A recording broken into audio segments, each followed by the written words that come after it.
विरासत-ए भोपाल मंच संस्था द्वारा भोपाल के ऐतिहासिक इकबाल मैदान पर लगी धारा 144 हटाने के संदर्भ में एक ज्ञापन जिलाधीश कलेक्टर महोदय को ज्ञापन सौंपा। इस अवसर पर मोहसिन अली खान और विरासत से भोपाल मंच के पूर्व महापौर दीपचंद यादव, एडवोकेट साजिद अली साहू जी जैन साहब और भोपाल नवाब मुख्य रूप से उपस्थित रहे। 4 साल से इकबाल मैदान पे धारा 144 लगा के जिला प्रशासन भारत के संवैधानिक मूल्यों के खिलाफ काम कर रहा है। ये देश में अभिव्यक्ति की आजादी और आंदोलन के अधिकार पर भी हमला है। हमने तो जिला प्रशासन से ये कहना चाहते हैं, आप भारत के संवैधानिक मूल्यों का पालन कीजिए। आप देश के संवैधानिक मूल्यों को तोड़ रहे हैं। हमारी मांग है कि 144 तत्काल इकबाल मैदान से हटाई जाए और जिस तरह वहाँ पहले सांस्कृतिक, सामाजिक, राजनीतिक, धार्मिक कार्यक्रम हुआ करते थे, उसको आज से ही शुरू करने की परमिशन दी जाए। वंडरफुल। वैसे तो भोपाल बहुत खूबसूरत शहर है और उस खूबसूरत शहर के अंदर एक तालाब है अपना और एक दूसरा इकबाल मैदान पुराने शहर में। अब इस इकबाल मैदान को 4 साल से महरूम कर दिया, वंचित कर दिया है। आम सांस्कृतिक और धार्मिक कार्यक्रम, जैसे जैन समाज के यहाँ धार्मिक कार्यक्रम हुए और भी कार्यक्रम यहाँ होते चले आए, बड़ी यादें जुड़ी हुई हैं। तो ये सब चीजें यहाँ पर 4 साल से जो प्रतिबंध लगाया है, हालांकि वो प्रतिबंध इस तरीके का प्रतिबंध है, वहाँ क्रिकेट हो रहा है, साइकिलें चल रही हैं, गाड़ियां चल रही हैं, असामाजिक गतिविधियां हो रही हैं, लेकिन अच्छे कार्यों के लिए रोक लगा रखी है। जी, क्या ज्ञापन दिया है? हमने ज्ञापन दिया है कि साहब ये जो है इतने लंबी 144 धारा लगाने का कोई औचित्य नहीं है, नियम नहीं है। वकील साहब साजिद अली साहब हमारे साथ हैं और वो कानून के विशेषज्ञ हैं, क्योंकि इतना लंबा लगाना धारा को उचित नहीं है। इसको हटाया जाए ताकि यहाँ सांस्कृतिक कार्यक्रम हो सके।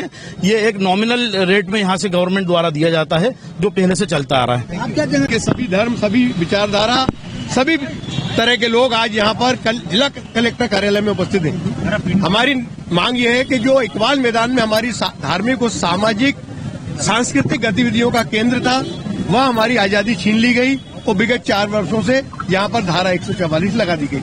हमने 2014 में जैन समाज का अध्यक्ष था, आचार्य विश्व सागर जी महाराज के सानिध्य में एक बहुत बड़ा विधान और हमने 10 लक्षण जो हमारे पर्यूषण पर्व आते हैं उनका कार्यक्रम किया। 2016 में हमने आचार्य विद्यासागर जी महाराज की अगवानी की धर्म सभा वहाँ की। 2015 में हमने संत हमारे अजित सागर जी महाराज का पिछी परिवर्तन का कार्यक्रम किया।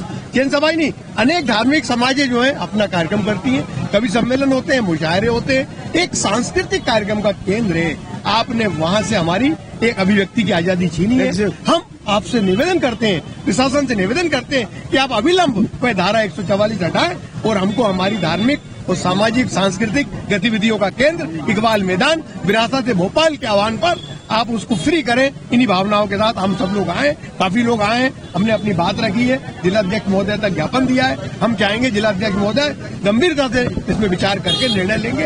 ये भोपाल की जनता के, भोपाल के पुराने शहर के रहवासियों के लिए एक सांस्कृतिक कार्यक्रमों के केंद्र है, इसको आजादी केंद्र है, विरासत है। और आज जिस हिसाब से मांग हुई 4 साल से बंद पड़ा इकबाल मैदान, 144 धारा भी लगा दी है इसके ऊपर, क्या कहना चाहते हैं हम पब्लिक के लिए? जी, जो मेरे ज्ञान में है वो ये है कि 20 अक्टूबर 2020 के बाद से इकबाल मैदान में कोई भी कार्यक्रम नहीं किया गया। अगर मान लेते हैं इकबाल मैदान में कोई गलत टिप्पणी हुई भी है या कोई ऐसा प्रोग्राम हुआ भी है जिसकी वजह से यहाँ की सरकारों ने संज्ञान लिया है, तो मैं ये मानता हूँ कि व्यक्ति विशेष जो है उसके लिए न्यायालय बना हुआ है, वो डिसाइड करे कि वहाँ पे काम सही हुआ है या कोई वहाँ पे टिप्पणी गलत की गई है, सही की गई है। किसी संस्था के ऊपर, किसी जगह के या किसी स्थान के ऊपर उसका दोष ठहराया नहीं जा सकता। अगर मैं आज जाऊँ सीएम हाउस पे जाके अगर कोई टिप्पणी कर दूं तो क्या सीएम हाउस बंद हो जाएगा? क्या आज मैं जाके गवर्नर हाउस में जाके कोई टिप्पणी कर दूं तो क्या गवर्नर हाउस में 144 लगा दी जाएगी? अगर लगा दी जाती है तो मैं इकबाल मैदान को भी स्वीकार करता हूं, फिर वहां पे भी लगा देना चाहिए। आगे मेरी बात शैलेन शेली जी करेंगे मेरे बीच में।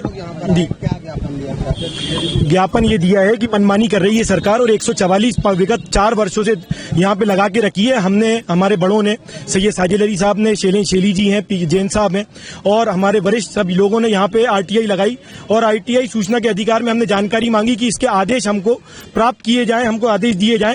तो हमारे कलेक्टर साहब भी मौन रखे हुए हैं और कमिश्नर साहब के पास भी हमने सूचना के अधिकार में ये लगाई कि इसका आदेश हमें दिया जाए, वो भी मौन रखे हुए हैं। मुझे नहीं मालूम कि इसके पीछे क्या साजिश है, लेकिन ये किसी बिगर आदेश के ही वहाँ पे इकबाल मैदान की अनुमति हमको नहीं मिल रही है। अगर इसकी मांग पूरी नहीं होती तो अगला कदम क्या हो सकता है आपको? क्या बोला आपने? क्या कारण आपको यहाँ गेट पे ही रोक दिया गया? कलेक्टर साहब, क्या कारण, क्या आपने जानकारी दी थी? नहीं, हमने जानकारी दी थी उनको और हमें 3 बजे का समय भी प्राप्त हुआ था और हमने थाने में भी सूचित किया था 3 बजे को अभी कलेक्टर साहब हमें नहीं मिले हैं। कलेक्टर साहब ने अपने डेलीगेट को भेजा है। हमें पूरी उम्मीद है कि उन तक बात पहुंचेगी और आगे संज्ञान में बात ली जाएगी। बिल्कुल।